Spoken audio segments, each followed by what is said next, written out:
এটা একটা মহামারী এবং ভয়ঙ্কর অবস্থা।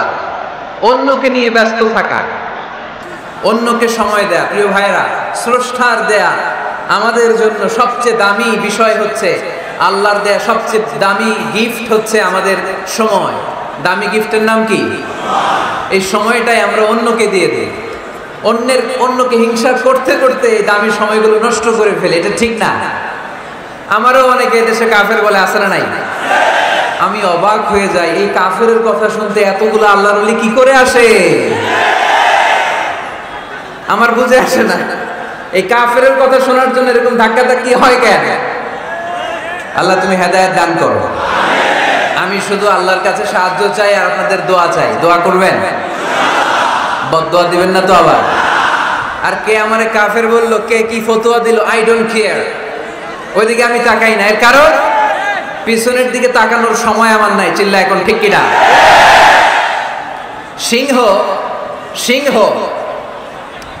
একটা সিংহ ঘন্টায় ছুটতে পারে 90 কিলোমিটার বেগে। কত কিলোমিটার? একটা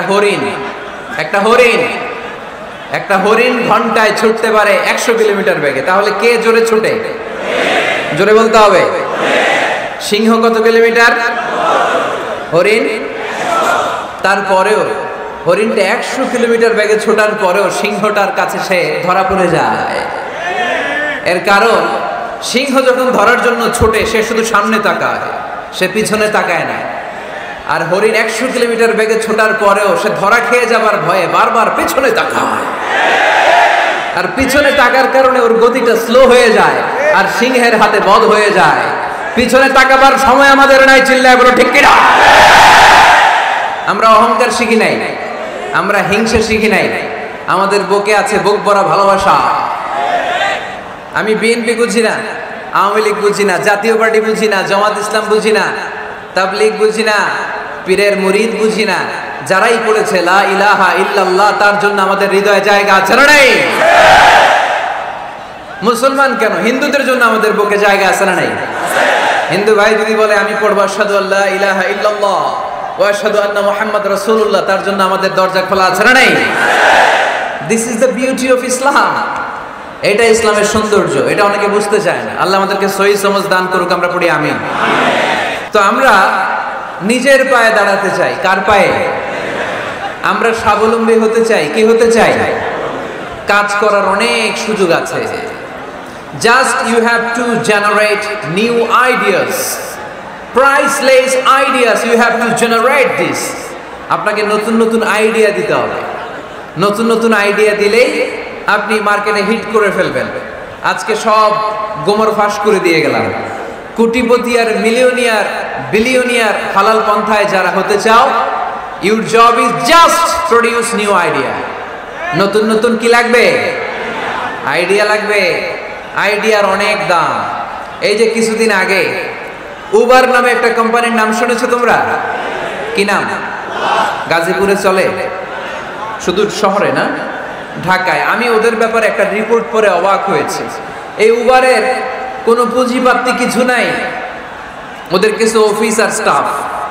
মানুষের গাড়ি দিয়ে ওরা ব্যবসা করে। মানে কইয়ের তেল দিয়ে কি ভাজে? কই ভাজে। এটাও বুঝেন আপনারা? কইয়ের তেল দিয়ে কই ভাজা। ওরা just they launch a company and they set up some staff. Company আছে, স্টাফ আছে, আর একটা মোবাইল অ্যাপস আছে।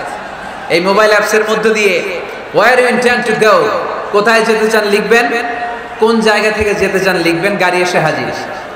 আপনি টাকা পে করে দিবেন, ওই টাকার একটা পার্সেন্টেজ ওই কোম্পানির মধ্যে চলে যাবে। What an idea!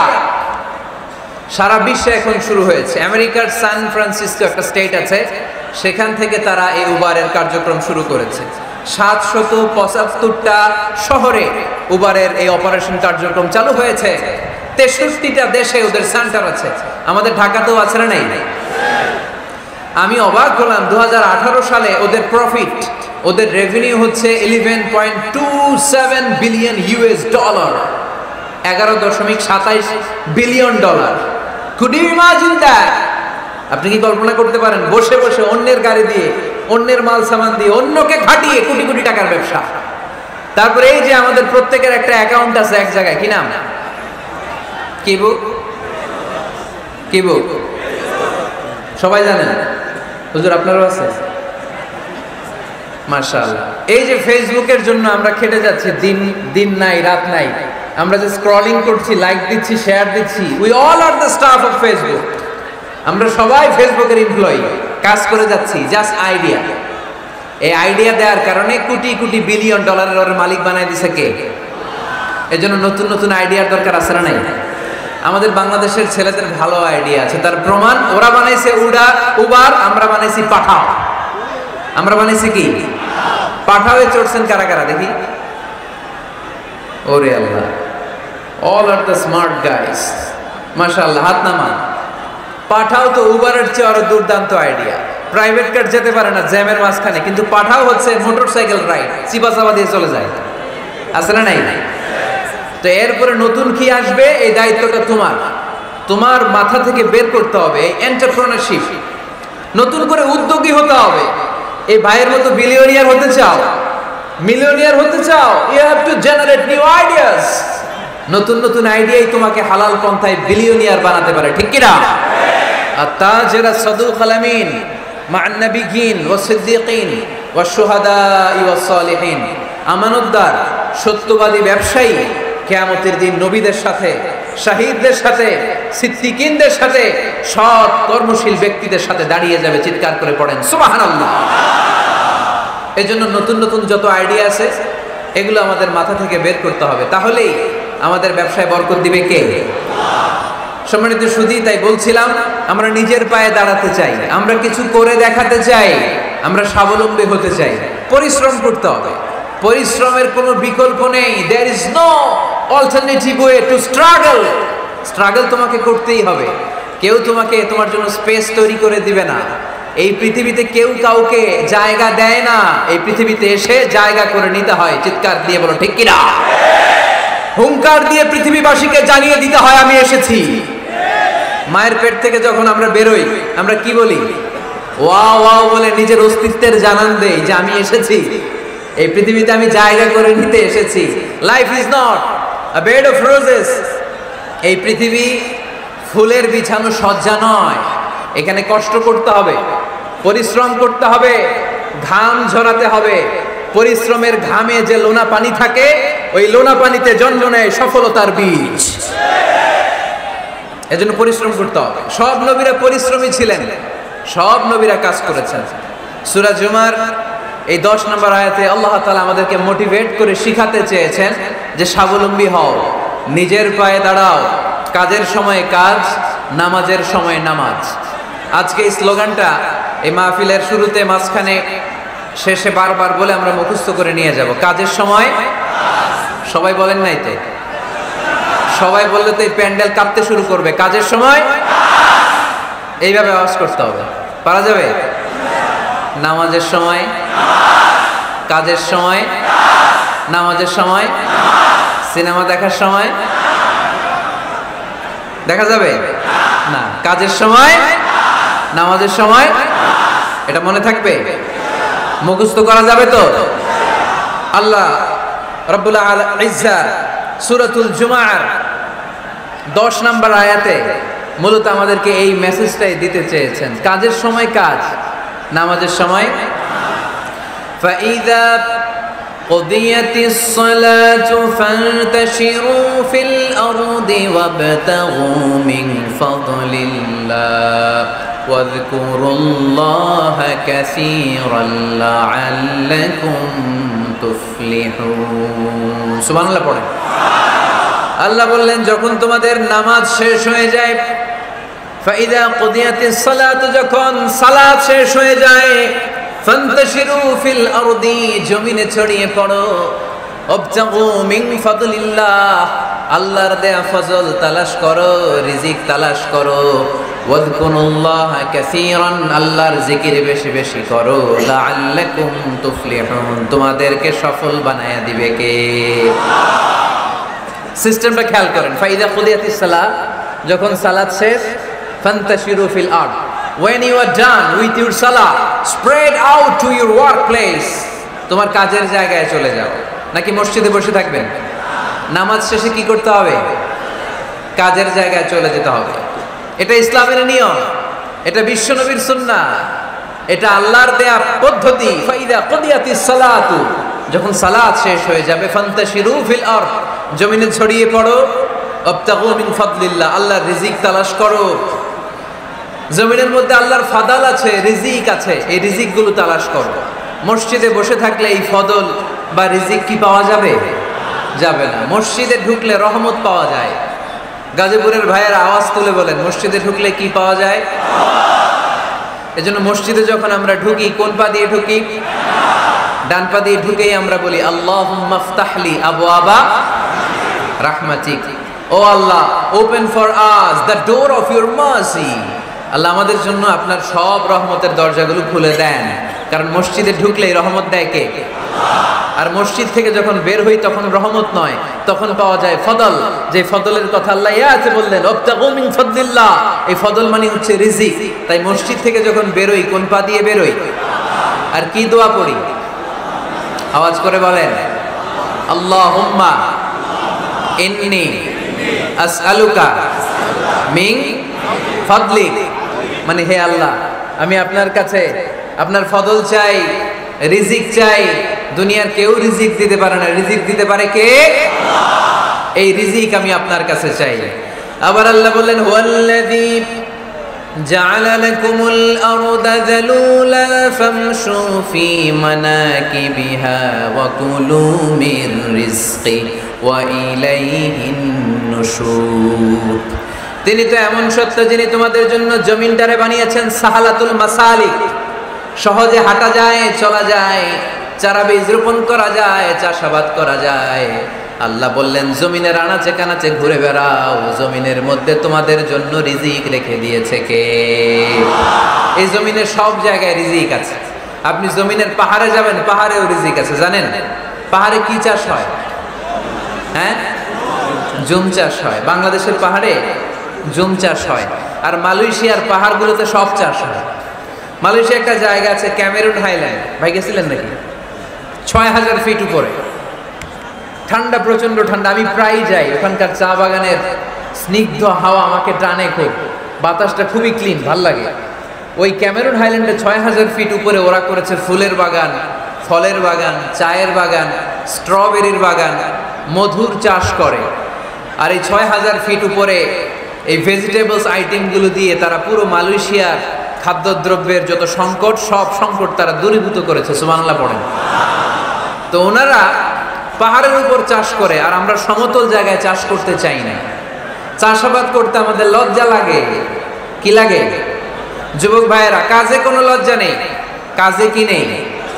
পরিশ্রমে লজ্জা নেই। লজ্জা হচ্ছে অলসতায়, লজ্জা হচ্ছে অকর্মণ্যতায়। আমরা কাজ করে খেতে চাই, পরিশ্রম করে খেতে চাই। রাজি আছো সবাই? এখন অনেকে রুফ গার্ডেনিং করে। রুফ গার্ডেনিং মানে ছাদের, বাসার ছাদের উপরে কি সুন্দর পেঁপে গাছ, আম গাছ। আমি নিজে দেখেছি, নিজেরা খায়, আশেপাশের প্রতিবেশীদের সবাইকে দেয়, বাজারে বিক্রিও করে। নিউ আইডিয়া, রুফ গার্ডেনিং করো। তারপরে একসাথে হাঁসের চাষ হয়, পানিতে হাঁসগুলো ভেসে বেড়ায়, আর নিচে মাছের চাষ হয়। এরকম অনেক যুবক আছে যারা এগুলো করে করে স্বাবলম্বী হয়েছে। আমরা এগুলো করতে চাই না, আমাদের লজ্জা লাগে। আমাদের হোটেলের মেসিয়ারি করতে লজ্জা লাগে, ছোট্ট ফুচকার দোকান দিতে আমাদের লজ্জা লাগে। কিন্তু বিশ্বনবীর ছাগল চড়াতে কোনো লজ্জা লাগতো না। কাজে কোনো লজ্জা আছে? লজ্জা কিসে দেয়? অলসতায়। আওয়াজ করে বলো, লজ্জা কিসে? অলসতা করা যাবে না। অলসতাকে আজকের প্রোগ্রাম থেকে আমরা না বলে দিব। আমরা অলসতাকে বলে দিব নো। অলসতাকে আমরা কি বলবো? নো। আমরা অলস হতে চাই না, আমরা খেটে খেতে চাই, ঘাম ঝরাতে চাই। পরিশ্রমের ঘামের লোনা পানিতে জন্ম নেয় সফলতার বীজ। আমরা সফল হতে চাই, ঠিক কিনা? এজন্য অলসতা করা যাবে না, কাজ করতে হবে।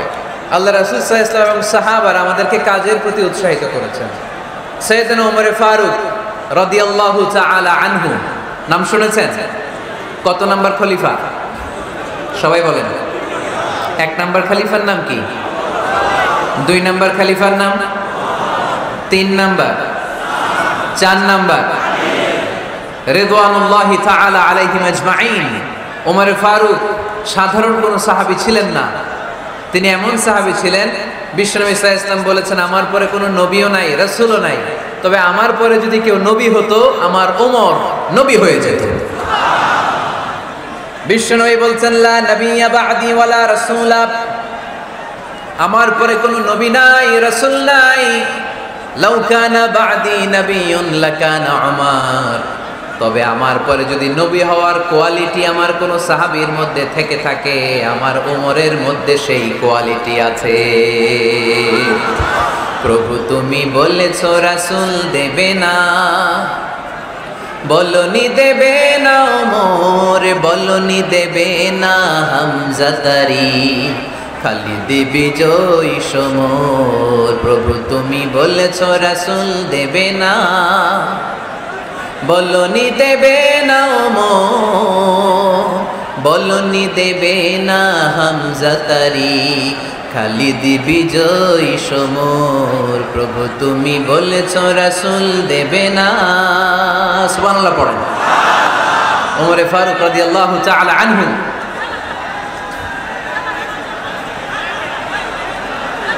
ভাইজান দোয়া করে দিই, কষ্ট হচ্ছে অনেক।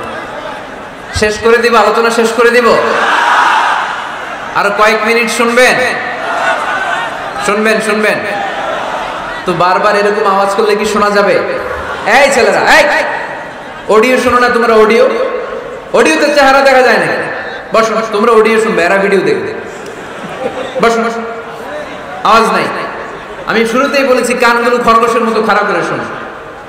অডিও রেকর্ডের মধ্যে কি চেহারা দেখা যায়? এখানে যারা দেখতে পান ওই দিকে তাকা, ওই যে ওই যে ওখানে প্রজেক্টর আছে, আওয়াজ করা যাবে না। আলোচনার মাঝখানে বক্তাকে এত ডিস্টার্ব করলে বক্তা তার আলোচনার ফ্লো হারিয়ে ফেলে। সে কি বলছিল এটা সে ভুলে যায়।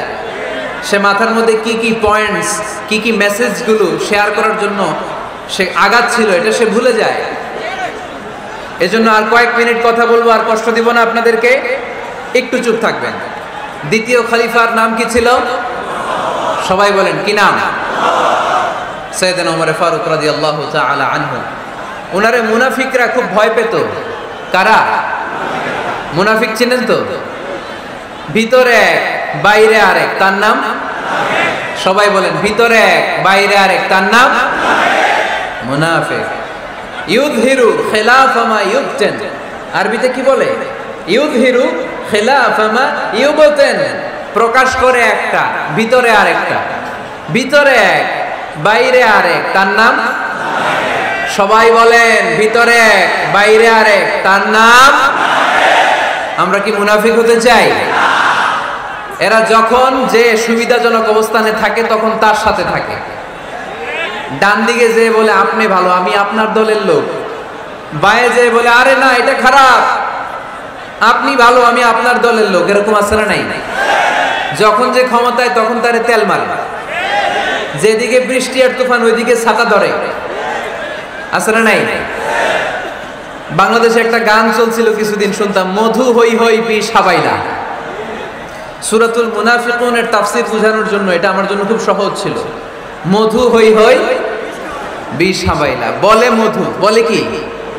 বাটির মধ্যে নিয়ে আসছে, বলে এটা মধু, বলে কি? আসলে এটা কি? জোরে বলেন। আমরা কি মুনাফিক হতে চাই? না। আমরা কি হতে চাই? মুনাফিকরা হচ্ছে এদিকেও যায় না আবার ওদিকেও যায় না। মুযাবযাবিন, they all the time long in dilemma, they don't know where to go, they don't know where to proceed। কোন দিকে যাবে জানে না, ডানেও না বায়েও না, নেহি এদার নেহি ওদার, দরমিয়ান মে সাদার বাদার। এরকম আছে না? না, উপর দিয়া ফিটফাট, ভিতর দিয়া সদরঘাট। সদরঘাট এখনো ফিটফাট হয় নাই। তো এই মুনাফিকের অবস্থা হচ্ছে উপরে ফিটফাট, ভিতরে সদরঘাট। আমরা কি মুনাফিক হতে চাই? কি হতে চাই? মুমিন হতে চাই। এই মুনাফিকের দলগুলো মদিনাতুল মুনাওয়ারাতে ওমরে ফারুককে খুব ভয় পেত। ওমরে ফারুককে দেখলে তারা থারথার করে কাঁপতো। শুধু মুনাফিকরাই নয়, খোদ ইবলিস শয়তানও সাইয়েদনা ওমরে ফারুককে দেখলে ভয় পেত। আমরা আমাদের ছেলে মেয়েদেরকে যদি খাবার না খায় আমরা কি বলি? আম্মু খাবার খাও, কি আসবে? ভূত আসবে। বিড়াল আসবে, বাঘ আসবে, এগুলো গাজীপুরে বলে না বোধহয়।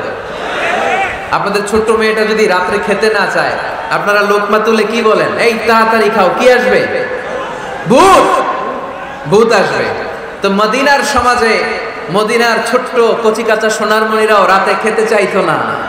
মদিনাতুল মুনাওয়ারার মায়েরা রাত্রিবেলা খাবার নিয়ে বাচ্চাদেরকে বলতো, মা তাড়াতাড়ি খাও, হা হুয়া ইয়াতি উমর, ওই যে উমর আসতেছে, উমর ইসলামের দ্বিতীয় খলিফা।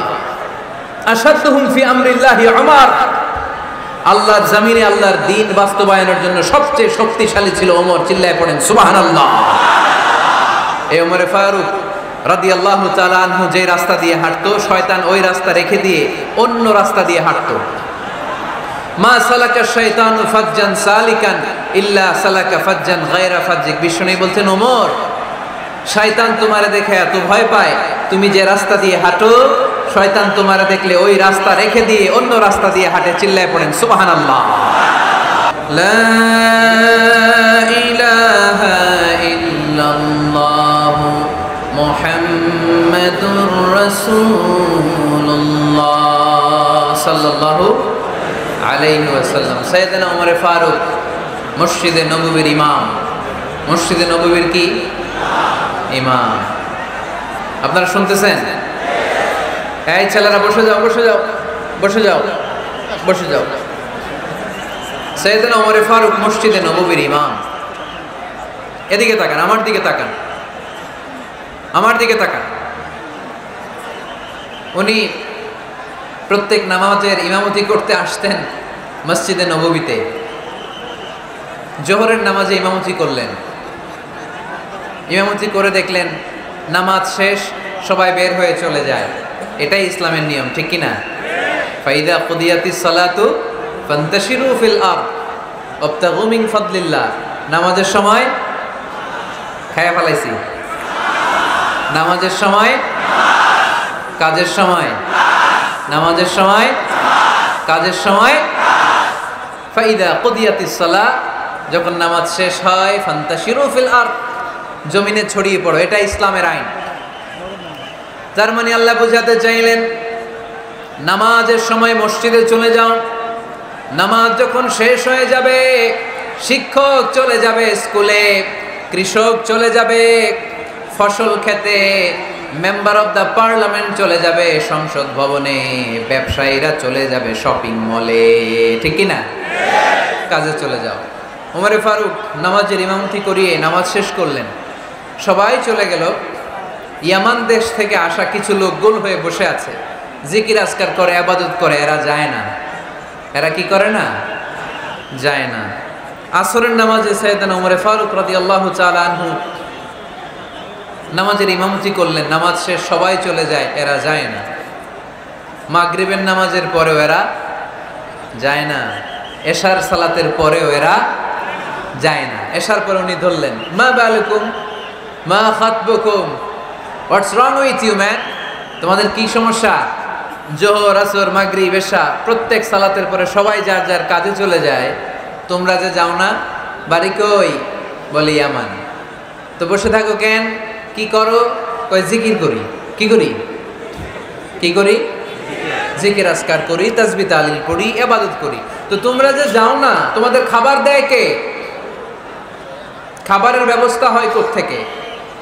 তারা বলল, আমাদের জিকির দেখে, আমাদের বুজুর্গি দেখে আশেপাশের লোকেরা পাতিল ভরে খাবার নিয়ে আসে, ওই খাবার আমরা খাই। নাহনু আল মুতাওয়াক্কিলুনা আলাল্লাহ, আমরা আল্লাহর উপর তাওয়াক্কুল করে এখানে বসে থাকি। ওমরে ফারুক বললেন, সর্বনাশ, তোমরা যদি মুতাওয়াক্কিলুনা আলাল্লাহ হও তাহলে কেমনে হবে? তোমরা তো মুতাওয়াক্কিলুনা আলাল্লাহ নাও, তোমরা হচ্ছে আল মুতাওয়াক্কিলুন বা'দুকুম আলা বা'দ, আল্লাহর উপর তাওয়াক্কুলকারী নয়। তোমরা যারা পাতিলের মধ্যে করে খাবার নিয়ে আসে তাদের উপর তাওয়াক্কুল করে বসে আছো, ঠিক কি না? তোমাদের জিকিরও চলে, আবার মাথায় টেনশনও চলে, পাতিল কি ছোট আসবে না বড় আসবে, খাবারে আমার ভাগেরটা থাকবে কি থাকবে না, টেনশন আছে না নাই? কারণ অন্যের উপর নির্ভরশীল, নিজেরা রান্না করে নাই, নিজে তো বাজার করে নাই, নিজের তো অ্যারেঞ্জমেন্ট বলতে কিছু নাই, আরেকজন যা দিয়ে যাবে ওইটা খাবে। ওমরে ফারুক বুঝালেন, আরে বোকা, এটারে তাওয়াক্কুল বলে না, তোমার সাধ্যে যতটুকু আছে তার সবটুকুন করার পরে তুমি তাওয়াক্কুল করবে একজনের উপর, তিনি কে? এক সাহাবী বললেন, ইয়া রাসূলুল্লাহ, ইয়া হাবিবাল্লাহ সাল্লাল্লাহু আলাইহি ওয়াসাল্লাম, আমি অনেক দূর থেকে সফর করে এসেছি, এই যে আমার উটের রশিটা এটা ছেড়ে দিয়ে যদি আমি ঘুমিয়ে যাই, আল্লাহর উপর তাওয়াক্কুল করি, আমার উটটা বসে থাকবে নাকি? বিষ্ণু বললেন, না, এটারে তাওয়াক্কুল বলে না। উটের রশি রেখে দিয়ে ঘুমাইলে তোমার উট দৌড় দিবে। এ আকিলহা সুম্মা তাওয়াক্কাল আলাল্লাহ, উটের রশিটা আগে দড়ি দিয়ে ভালো করে গাছের সাথে বাঁধো, তারপরে তাওয়াক্কুল করবে একজনের উপর, তিনি কে? আগে বাঁধতে হবে, তারপরে তাওয়াক্কুল, আগে কাজ করতে হবে, তারপরে তাওয়াক্কুল। এক লোক বড় হুজুরের কাছে দোয়া চাইছে, হুজুর আপনি দোয়া করবেন আল্লাহ যেন আমার একটা ছেলে সন্তান দেয়। কি দেয়? কথা বুঝে নাই বোধহয়। কি দেয়? ছেলে সন্তান দেয়। তো হুজুর অনেক দোয়া করে দিছে বড় হুজুর, আল্লাহ তারে তুমি ছেলে সন্তান দিও। তো ছেলে সন্তান হয় নাই। তার পরের বছর এসে আবার হাজির, হুজুর একটু দোয়া করেন আমার জন্য আল্লাহ একটা ছেলে সন্তান দেয়। হুজুর আবার দোয়া করলেন, কিন্তু ছেলে আর হয় নাই। পরের বছর এসে আবার হাজির, হুজুর একটু দোয়া করেন। কি দোয়া করব বাপ? বলে হুজুর দোয়া করেন আল্লাহ যেন আমার একটা ছেলে সন্তান দেয়। হুজুর আবার দোয়া করলেন। এর পরের বছর এসে আবার হাজির, কয় হুজুর ছেলে সন্তান। হুজুরকে ঘটনা কি? ঘটনা কি? এর সন্তান হয় না কেন? বললো বাবা তুমি কি বিয়ে করছো? কয় না। তো বেটা বিয়ে না করলে তো সন্তান হবে কোত্থেকে? আগে তো বিয়ের পর্বটা সার, তারপরে তাওয়াক্কুল করবি কার উপর? বিষ্ণু বললেন, তাকদু খেমাসান তারুহু বেতানান, পাখিগুলোর মতো যদি সকালবেলা তাওয়াক্কুল করে বের হয়ে যাও, প্রতিটা পাখি, আপনাদের গাজীপুর এলাকায় পাখির বাসা আছে নাকি? কি পাখি আছে? বাবুই পাখি? হ্যাঁ, কি পাখি? সব আছে। তো এই পাখিগুলো এই গাজীপুরের বিভিন্ন গাছপালার উপরে যে নিড বানিয়েছে বাসা, দেখবেন সকাল বেলায় এই পাখিগুলো আল্লাহর উপর তাওয়াক্কুল করে বের হয়ে যায়। এই পাখিগুলো জানে কোন জায়গায় ওর রিজিক আছে। পাখিগুলোর রিজিকের ব্যবস্থা করলো কে? সারাদিন শেষে পাখিগুলো আবার ওদর পূর্তি করে পাখিগুলোর নিডে ফিরিয়ে দেয় কে? জানে না কোথায় খাবার আছে। আমাদের ফ্রিজ আছে, ফ্রিজ, ডিপ ফ্রিজ, 7 দিনের বাজার করে ডিপ ফ্রিজের মধ্যে খাবার রেখে দেই। পাখিদের ডিপ ফ্রিজ আছে নাকি? আমাদের টাকা বেশি ঘরের মধ্যে হয়ে গেলে ব্যাংকের মধ্যে অ্যাকাউন্টে ফেলে দিয়ে আসি। পাখিদের কোনো ব্যাংক অ্যাকাউন্ট আছে নাকি? তারুহু তাকদু খিমাসান তারুহু বিতানান, সকালবেলা পাখিগুলো কিচির মিচির আল্লাহর জিকির করে বের হয়ে যায়। বিকেলবেলা প্রতিটা পাখির পেটে খাবার দিয়ে আবার ফিরিয়ে দেয় কে? এটার নাম তাওয়াক্কুল। ওমরে ফারুক বললেন, তোমরা যা করছো এটা তাওয়াক্কুল নয়। নামাজের পরে বের হয়ে যাবা, আল্লাহর জমিন যে আবাদ করবা, কৃষি কাজ করবা, ব্যবসা করবা, বাণিজ্য করবা, চাকরি করবা, আবার নামাজের সময় ঘরে আসবা। এর মাধ্যমে তোমার ঘরে যে হালাল রিজিকের ব্যবস্থা আল্লাহ করে দিবে, এটার নাম হলো তাওয়াক্কুল। পড়েন সুবহানাল্লাহ। গোটা জমিনটা আমাদের, গোটা জমিন আমাদের জন্য আল্লাহ দিয়েছেন। যেখানে যাবেন রিজিকের ব্যবস্থা আছে না নাই? আপনাদেরকে শোনাইছি না যে বাংলাদেশের পাহাড়ে কি চাষ হয়? ওখানে জুম রেখেছে আল্লাহ।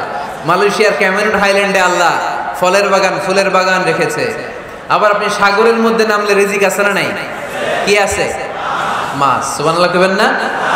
ওয়ালাকাদ কাররামনা বানি আদম ফাহামালনাহুম ফিল বাররি ওয়াল বাহরি ওয়া রাযাকনাহুম মিনাত তাইয়্যিবাত। রব্বুল আলামিন বলেন, আমি পুরো বনি আদমকে সম্মানিত করেছি। জলে স্থলে সব জায়গায় মানব জাতিকে বিচরণের সুযোগ করে দিয়েছি। আর মানুষের জন্য আমি আল্লাহ হালাল রিজিকের ব্যবস্থা করেছি। সুবহানাল্লাহ পড়েন। হালাল রিজিকের ব্যবস্থা আল্লাহ করেছেন। এজন্য everyone should be energetic, everyone should be active. আমাদেরকে অ্যাক্টিভ হতে হবে, এনার্জেটিক হতে হবে। শ্রম করে করে, কষ্ট করে করে আমাদেরকে আগাতে হবে। স্রষ্টা আমাদেরকে একটা যুদ্ধে ঠেলে দিয়েছেন, সংগ্রাম করে করে আমাদেরকে বেঁচে থাকতে হয়, ঠিক কিনা? এই জমিনে যখন আমরা এসেছি তখনই আমি সংগ্রাম করেছি। বিশ্বাস করেন, একজন স্বামীর 1 ফোঁটা বীর্যের মধ্যে যদি 20 কোটি শুক্রাণু না থাকে, কয় কোটি? আরো জোরে। 20 কোটি শুক্রাণু যদি না থাকে, 20 কোটি বা 2 কোটি শুক্রাণু যদি না থাকে তাহলে ওই শুক্রাণু থেকে কোনো মানব সন্তান মায়ের পেটে জন্ম নেয় না। তাহলে চিন্তা করেন, ওই 20 কোটি শুক্রাণুর মধ্যে আমি একটা শুক্রাণু, ঠিক কিনা? এতগুলো শুক্রাণু ডিম্বাণুকে আঘাত করে অ্যাক্টিভ হতে চেয়েছিল, ওই 2 কোটির মধ্যে বাকি সবগুলোরে হারিয়ে চ্যাম্পিয়ন হয়েছিলাম সেদিন মায়ের গর্ভে আমি। চিল্লায় বলো ঠিক কিনা? সেদিন আমার হাত ছিল না, সেদিন আমার পা ছিল না, আমার চোখ ছিল না, আমার রেসপিরেটরি সিস্টেম ছিল না, আমার ব্রেন সচল ছিল না, আমার মামা ছিল না, আমার দাদা ছিল না, আমার গায়ে শক্তি ছিল না। ওই কঠিন পরীক্ষায় যদি 2 কোটি কম্পিটিটরকে আমি হারিয়ে বিজয় লাভ করতে পারি, এই জমিনের বুকেও আমার কেউ হারাতে পারবে না। চিল্লায় বলো ঠিক কিনা? আমরা এসেছি বিশ্বকে জয় করার জন্য, জয় করার জন্য। আবার যখন মায়ের পেট থেকে বের হই তখন আমাকে সংগ্রাম করে বেরোতে হয়। এইখানে তোমরা আমার ছোট্ট সোনামণিরা সিজারে হয়েছো কারা কারা? দেখি সিজারে, যে হুজুর আমি সিজারে পৃথিবীতে এসেছি। হাত তোলো। কয়েকজন হাত তুলছে, মাশাআল্লাহ, ঠিক আছে, অসুবিধা নেই, হাত নামাও। এটা একটা প্রাকৃতিক নিয়ম, মায়ের পেট থেকে পৃথিবীতে আমরা এভাবে আসি। কেউ প্রাকৃতিক পদ্ধতিতে আসি, কেউ সিজারে আসি। যারা সিজারে আসছে তারা এই কষ্টটা সহ্য করে নাই, তাদের অন্য ধরনের স্ট্রাগল পৃথিবীতে আসার পরে। কিন্তু আমরা যারা নরমাল প্রসেসে এসেছি সেই সময়টার কথা খেয়াল করেন। আমাদের দেহের সাইজ অনেক বড়, আমাদের ওজন অনেক বেশি, কিন্তু আমাদের মায়ের যেই অঙ্গটা দিয়ে আমরা পৃথিবীতে এসেছি ওই জায়গাটা বড় সরু। খুব ছোট্ট একটা জায়গা দিয়ে এই বিশাল দেহ নিয়ে আমাকে সংগ্রাম করে আসতে হয়েছে, ঠিক কিনা? এবং এটা ল্যাবরেটরিক্যালি প্রুভড, সায়েন্টিফিক্যালি অ্যাটাস্টেড যে এটা একজন বাচ্চার জন্য, নবজাতক নিউ বর্ন বেবির জন্য খুবই স্বাস্থ্যকর, খুবই হেলদি। কারণ এই ছোট্ট জায়গাটা দিয়ে, মায়ের ওই ছোট্ট অঙ্গ দিয়ে আমরা যে পৃথিবীতে আসি, আমাদেরকে একটা চাপ সহ্য করতে হয়। ওই চাপের কারণে আমার নাকের ভিতরে, কানের ভিতরে যে ধরনের দূষিত গ্লিসারিন আছে, পদার্থ আছে, এগুলো সব বের হয়ে যায়। আর এই প্রচন্ড চাপটা আমাদের দেহটাকে কর্ম সহিষ্ণু হয়ে গড়ে তুলতে সাহায্য করে। কোন সুবহানাল্লাহ। নিয়ে আসেন এখানে, নিয়ে আসেন শেষের দিকে। এভিডেভিট নাই, পরে হবে। তাহলে আপনারা দায়িত্ব নিয়ে এভিডেভিট করবেন, শুধু শাহাদা পড়বে আমার হাতে, ঠিক আছে, ফাইন। সেই দিন আমরা স্ট্রাগল করে পৃথিবীর বুকে এসেছিলাম। যেদিন মায়ের পেট থেকে যুদ্ধ করে আমাকে পৃথিবীতে আসতে হয়েছে, ওই দিন আমার কান ছিল? এখনকার মতো কানের শক্তি ছিল? এখন যে হাতে শক্তি, ওই শক্তি ছিল? ওই কঠিন পরিস্থিতিতে যদি আমি সংগ্রাম করে টিকে থাকতে পারি, বর্তমান সময়ে আমাদেরকে কেউ আটকায় রাখতে পারবে না, পারবে না। ইন্নাকা কাদিহুন ইলা রাব্বিকা কাদহান ফামুলাকি। আল্লাহ বললেন, ও বনি আদম, তোমাকে কষ্ট করতে করতে আমার কাছে আসতে হবে। আবার আল্লাহ বললেন, লাকাদ খালাকনাল ইনসানা ফি কাবাদ। আমি বনি আদমকে, দুনিয়ার সবগুলো মানুষকে কর্মসহিষ্ণু করে তৈরি করেছি। সুবহানাল্লাহ বলেন। কর্মসহিষ্ণু। আমাদের এক একজন মানুষ যে আমরা কতটা কষ্ট আর ধৈর্য সহ্য করতে পারি আপনি কল্পনাও করতে পারবেন না। নর্মাল প্রসেসে আমাদের মা যেদিন আমাদেরকে ডেলিভারি দিয়েছিলেন তখন আমাদের মা 57 ইউনিট প্লাস। সুস্থ মানুষ ব্যথা সহ্য করতে পারে 45 ইউনিট। কত ইউনিট? কিন্তু আমাদের মা যেদিন আমাদেরকে দুনিয়ার বুকে এনেছিলেন সেদিন আমার মা, আপনার মা ব্যথা সহ্য করেছিল 57 ইউনিট প্লাস, 57 ইউনিটেরও বেশি। এই ব্যথাটা সাধারণ কোনো ব্যথা নয়। একটা অ্যাক্সিডেন্টে আপনার দেহের 20টা হাড় বা হাড়টি ভেঙে গেলে যত ব্যথা, তার চেয়েও বেশি ব্যথা আমার মা সহ্য করেছিলেন। আমার মাকে ওই দিন এই ব্যথাগুলো সহ্য করার তৌফিক দিয়েছিলেন কে? তাহলে কি পরিমাণে কষ্ট সহিষ্ণুতার, কর্ম সহিষ্ণুতা নিয়ে যে আমরা জন্মাই, আমাদের কোনো ধারণাই নাই। এজন্য আমি প্রায় বলি, ছেলে মেয়েদেরকে, সন্তানকে ননির পুতুল করে গড়ে তুলবেন না। ছেলে মেয়েদেরকে কষ্ট সহিষ্ণু করে গড়ে তোলেন।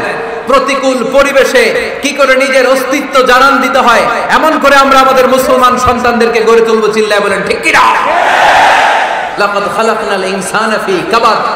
আমি মানুষকে দুঃখ কষ্টের মধ্যে তৈরি করেছি। আসসালামু আলাইকুম। আল্লাহ স্যার, আপনার সাথে ফোনে কথা হয়েছিল? জি জি। মোহতারামকে একটা চেয়ার দেন। আছে? দেন দেন, ছোট কি আছে?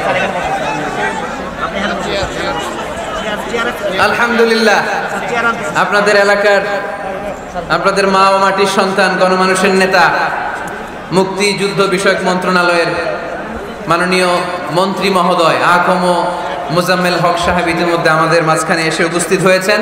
আমরা সবাই পড়ি আলহামদুলিল্লাহ। গত রাতে ওনার সাথে ফোনে কথা হয়েছে, তো আমি ভাবিনি যে এত ব্যস্ততার মধ্য দিয়ে উনি চলে আসবেন। আপনাদের কাজে ব্যস্ত থাকতে হয়। আমরা আসলে অনেকে জানি না যে এমপি মন্ত্রীরা কতটা ব্যস্ত থাকে। জনপ্রতিনিধিরা আপনাদের নানা কাজে নানা জায়গায় ব্যস্ত থাকতে হয়, বিভিন্ন মিটিং। ওই দিন আমি কুমিল্লা জেলার ডিসি সাহেবের সাথে একটা মিটিং ছিল, দেখলাম যে অনেক লোক ওখানে ভিড় করে আছে। আমি যে ছোট্ট একটা সালাম বিনিময় করব, মিটিংটা সারবো, সুযোগই হচ্ছিল না। অনেক ব্যস্ত থাকে ওনারা। তারপরেও ওনাদের ব্যস্ত মুখর মূল্যবান সময়গুলো থেকে কিছু সময় আমাদের জন্য দিয়ে আজকের প্রোগ্রামে হাজির হয়েছে। আমরা মোবারকবাদ জানাই। সম্মানিত সুধী, আমরা বলছিলাম কাজের সময়, আরো জোরে বলতে হবে, কাজের সময়, নামাজের সময়, আর ভরসা করতে হবে একজনের উপর, তিনি কে? কাজে কোনো লজ্জা আছে? লজ্জা কিসে? অলসতায়। আমরা অলস হতে চাই না। রসুল বাত্তালে দুক্কানু শয়তান, অলস মস্তিষ্ক শয়তানের আড্ডাখানা। আমরা নিজের পায়ে দাঁড়াতে চাই, আমরা স্বাবলম্বী হতে চাই, আমরা সাস্টেইনেবল ডেভেলপমেন্ট গোলের পক্ষে, আমরা মিলেনিয়াম ডেভেলপমেন্ট গোলের পক্ষে, আমরা বাংলাদেশকে উন্নতির শিখরে নিয়ে যাওয়ার পক্ষে। চিল্লায় বলেন ঠিক কিনা? আমরা আগে দুনিয়ার কল্যাণ চাই, এটা ইসলামের নিয়ম। আগে কি আখেরাত চাই না আগে দুনিয়া চাই? জোরে বলেন। আরে দুনিয়াতে ভালো থাকলেই তো আখেরাতে ভালো থাকবেন।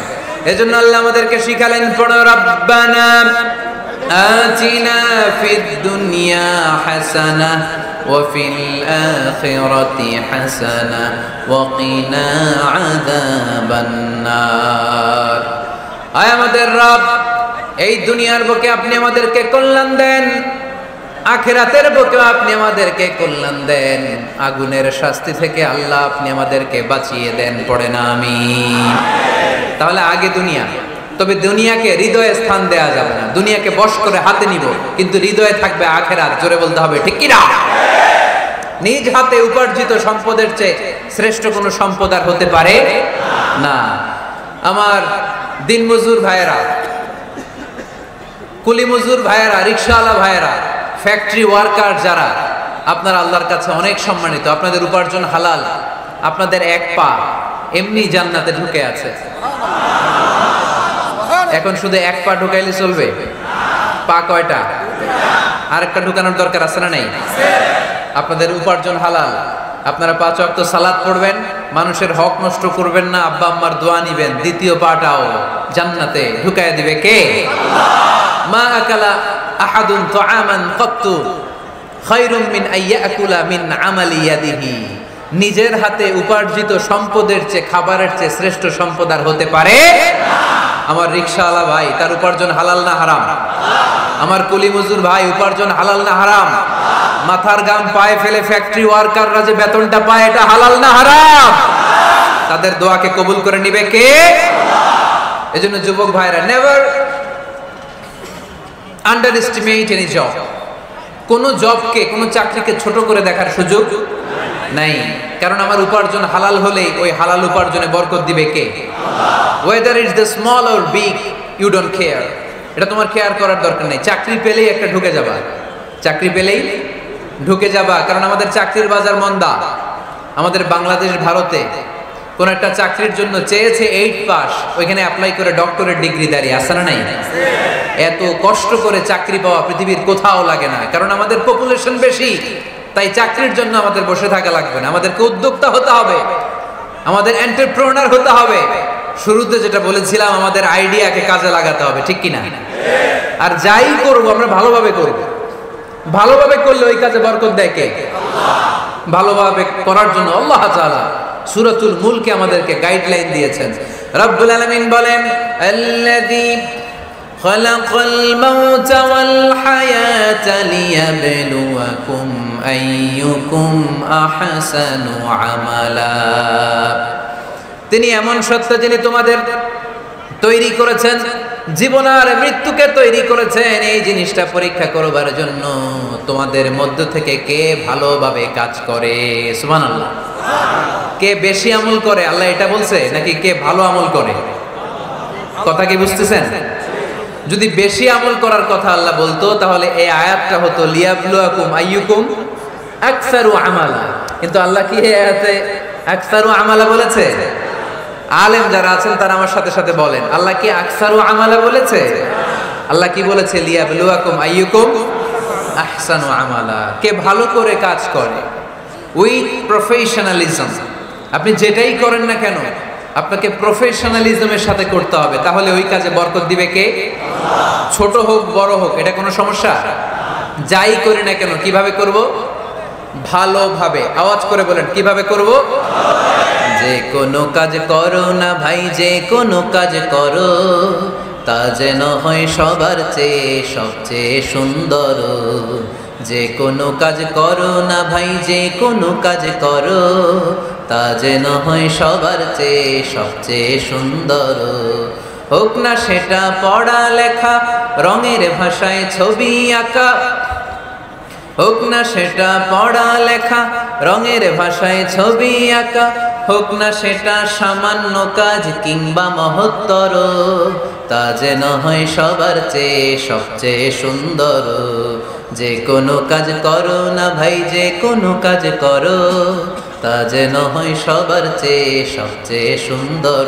চিৎকার করে বলতে হবে ঠিক কিনা? যাই করি না কেন সেটা যেন সবচেয়ে সুন্দর হয়।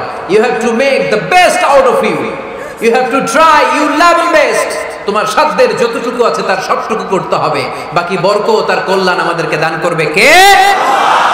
বিষ্ণু ঈসা ইসলাম কখনো অলসতাকে উৎসাহিত করেন নাই, ভিক্ষাবৃত্তিকে উৎসাহিত করেন নাই, তিনি পরিশ্রমকে অ্যাপ্রিশিয়েট করেছেন। এক সাহাবী রাদিয়াল্লাহু তাআলা আনহু এসে বললেন, ইয়া রাসূলুল্লাহ আমাকে কিছু দান করেন, আ'তিনি শাইআন। বিষ্ণু বললেন, তুমি ভিক্ষা করো, তোমার ঘরে কিছু নাই? সাহাবী বললেন, লা ইয়া রাসূলুল্লাহ কিছু নাই। বিষ্ণু ঈসা ইসলাম আবার প্রশ্ন করলেন, কিছুই নাই? সে বললেন, হ্যাঁ আছে। কি আছে?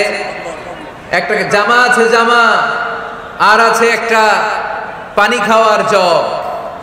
দুইটা জিনিস আছে, একটা কি আর একটা পানি খাওয়ার জগ। বিষ্ণু বললেন, দুইটা নিয়ে আস।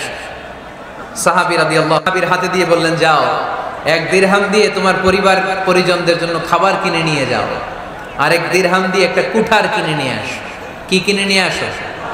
সবাই বলেন। কুঠার চিনেন আপনারা? কুঠার দিয়ে কি করে?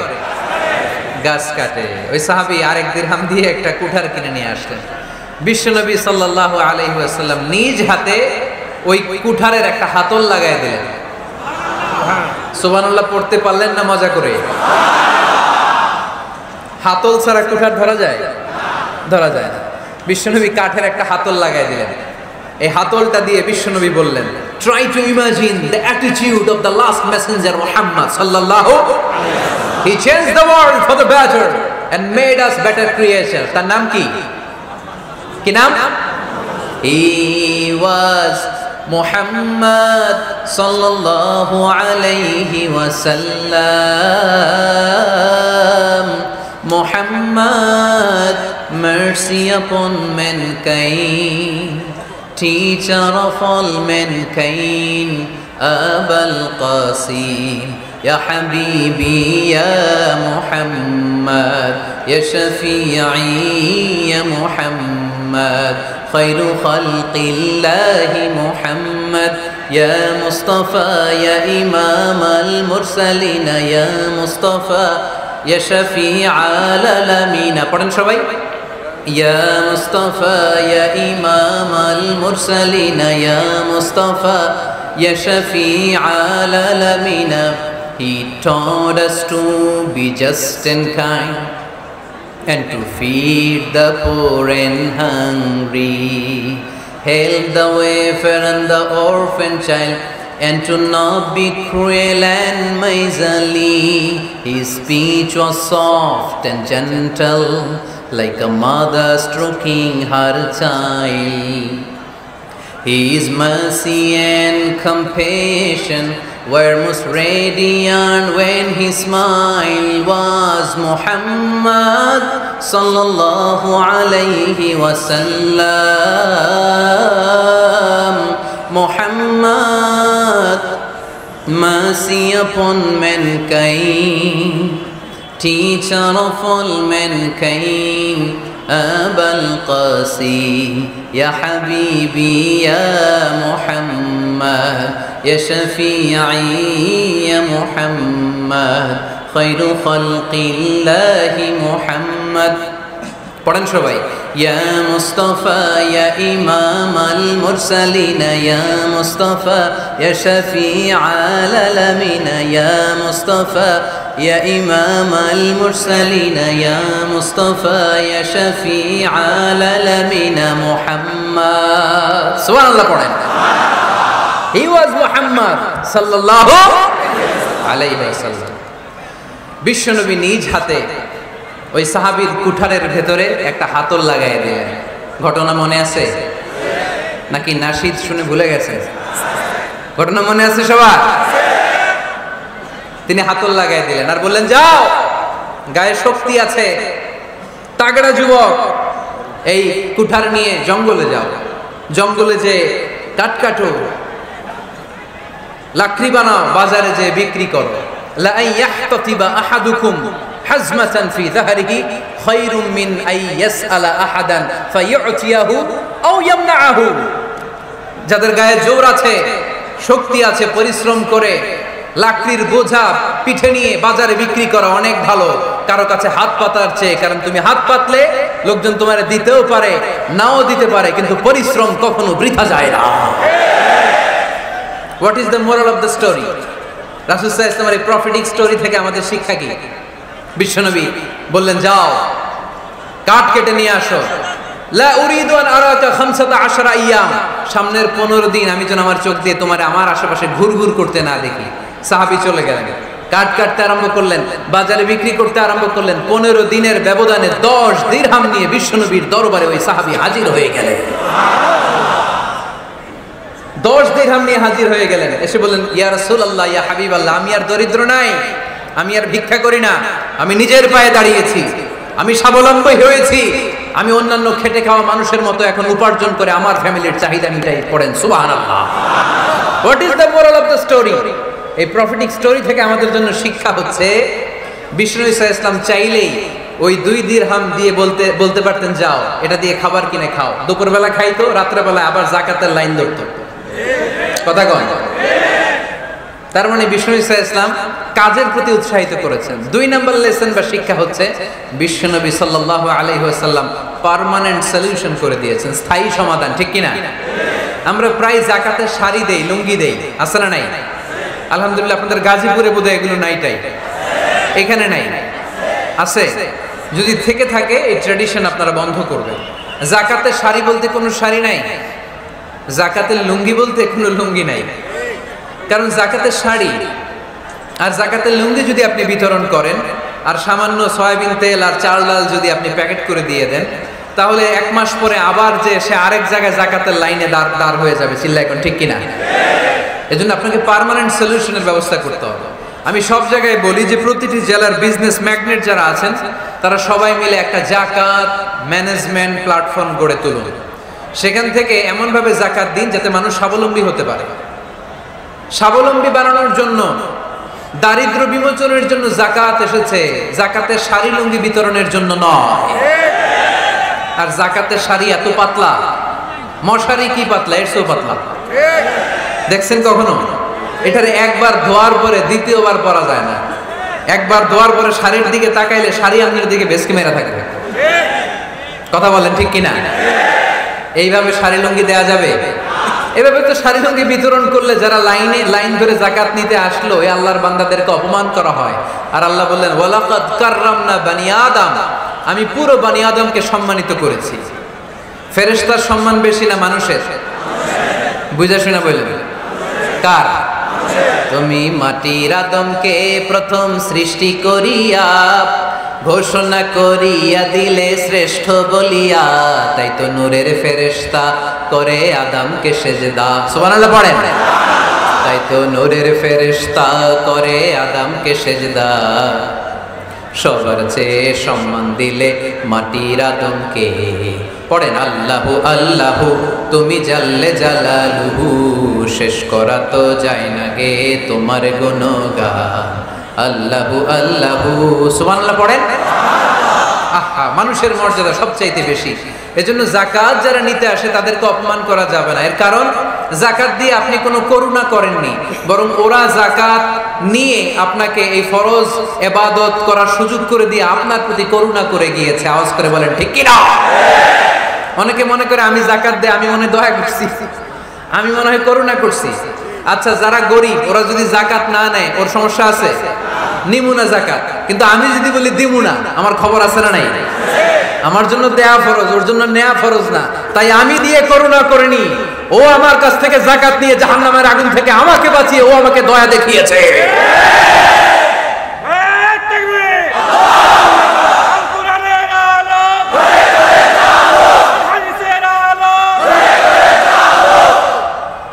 এজন্য যাকাত দারিদ্র্য বিমোচনের জন্য। কিভাবে যাকাত দিবেন? আপনি যাকাতের টাকা দিয়ে খেয়াল করবেন, একটু ক্রস চেক করে নিতে হবে, ডবল চেক করে নিতে হবে। যেই ফ্যামিলিতে যাকাত দিবেন কর্মক্ষম উপার্জনের মতো করতে পারে এরকম ছেলে আছে কিনা, থাকলে ওর একটা অটো রিক্সা কিনে দেন, সিএনজি কিনে দেন, ওই সিএনজি চালিয়ে ওর ফ্যামিলিটা দিব্যি চলে যাবে, ঠিক কিনা? ওর একটা অস্ট্রেলিয়ান গাভী কিনে দেন, ওই গাভীর দুধ বিক্রি করে ফ্যামিলিটা স্বাবলম্বী হয়ে যাবে, ঠিক কিনা?